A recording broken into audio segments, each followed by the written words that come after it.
ബേപ്പൂരിൽ മത്സരിക്കാനെന്നില്ല, എവിടെയും മത്സരിക്കുന്ന കാര്യം തീരുമാനിച്ചിട്ടില്ല.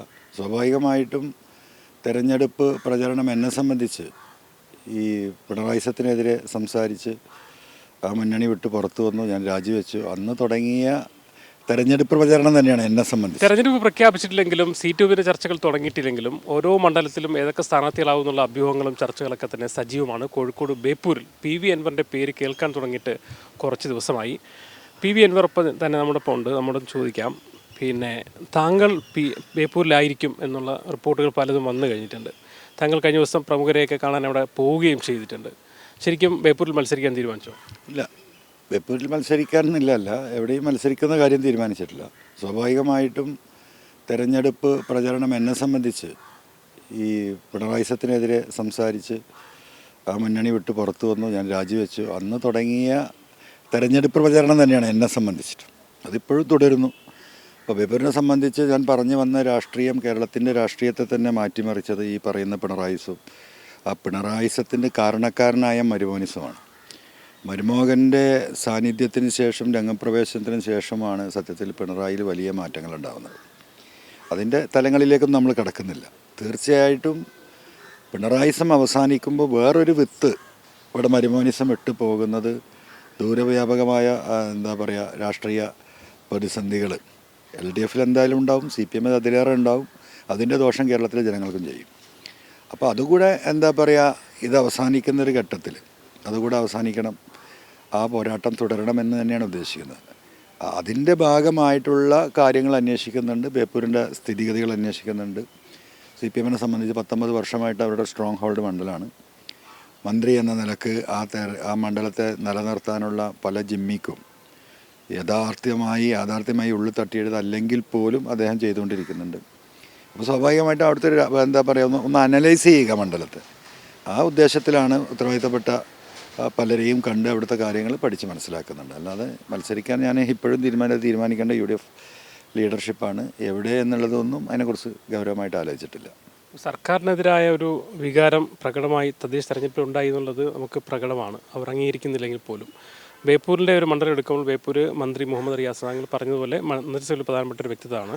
അപ്പോൾ അതിൻ്റെ ഒരു അലയൊലികൾ ബേപ്പൂരിലും നിയമസഭാ തെരഞ്ഞെടുപ്പിൽ അലയടിക്കില്ലേ? തീർച്ചയായിട്ടും അലയടിക്കണം.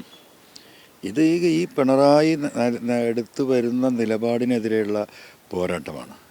കേരളത്തിൽ ഇപ്പം നമ്മൾ കഴിഞ്ഞ 1957 സ്റ്റേറ്റ് രൂപീകൃതമായതിനു ശേഷമുണ്ടായ എല്ലാ മുഖ്യമന്ത്രിമാരെയും ഗവൺമെൻറ്റിനെയും നമ്മൾ പരിശോധിച്ച് നോക്കിയാൽ ഇത്രമാത്രം കുടുംബാധിപത്യം ഒരു സംസ്ഥാനത്തെ ഗ്രസിച്ചിട്ടുള്ള ഒരു മുഖ്യമന്ത്രിയും കേരളത്തിലുണ്ടായിട്ടില്ല.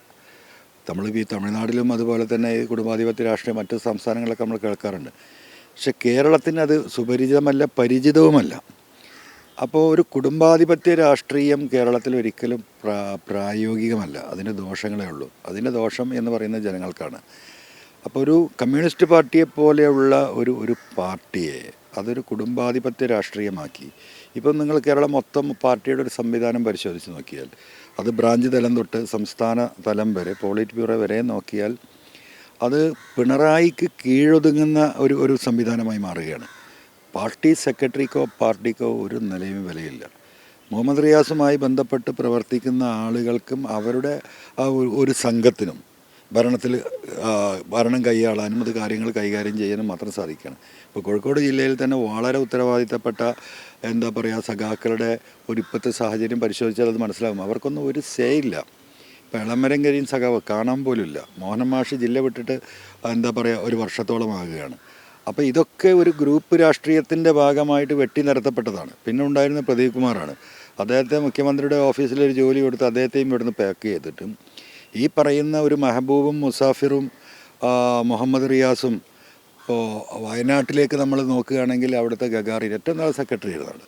അദ്ദേഹത്തെ എന്തിനാ മാറ്റിയതെന്ന് പോലും അറിയില്ല. അവിടെയും ഈ പറഞ്ഞതുപോലെ തന്നെ മറ്റൊരു ചെറുപ്പക്കാരനെ അവരോധിച്ചുകൊണ്ട് പാർട്ടിയെ കയ്യിലാക്കുന്ന ഒരു രീതിയിലേക്ക് ഇത് പോകുന്നു. മലബാറിൽ പ്രത്യേകിച്ചും. കണ്ണൂർ തന്നെ നമ്മൾ പരിശോധിച്ച് നോക്കിയാൽ ഒരു ജയരാജന്മാരും ചിത്രത്തിലല്ലോ. മുഖ്യമന്ത്രിയുടെ PS ആയി പോയിരുന്ന ഒരു വ്യക്തിയെ കൊണ്ടുവന്ന് അവിടെ പാർട്ടിയെ സെക്രട്ടറിയാക്കി അവിടെ സ്ഥാനം നൽകി. ആ ജില്ല അദ്ദേഹത്തിൻ്റെ. ഈ പറയുന്ന മലപ്പുറം, കോഴിക്കോട്, വയനാട്, കണ്ണൂർ, കാസർഗോഡ് ഈ 5 ജില്ലകൾ പരിപൂർണമായിട്ടും, പാലക്കാട് നടക്കുന്നില്ല അവിടെ രാജേഷ് ഉള്ളത് കൊണ്ട്, ഈ 5 ജില്ലയും പരിപൂർണമായിട്ടും മുഹമ്മദ് റിയാസിൻ്റെ എന്താ പറയുക കൈപ്പടിയിൽ ഒതുക്കി ഉത്തരവാദിത്തപ്പെട്ട ഉയർന്ന സഖാക്കളെ മുഴുവൻ പാർട്ടിക്ക് എന്താ പറയുക പാർട്ടിയിലൊരു സേ ഇല്ലാതാക്കി. അത് വലിയ രീതിയിലുള്ള പാർട്ടിക്ക് അപകടം ചെയ്യുന്നുണ്ട്, അത് ഇടതുപക്ഷത്തിന് അപകടം ചെയ്യുന്നുണ്ട്.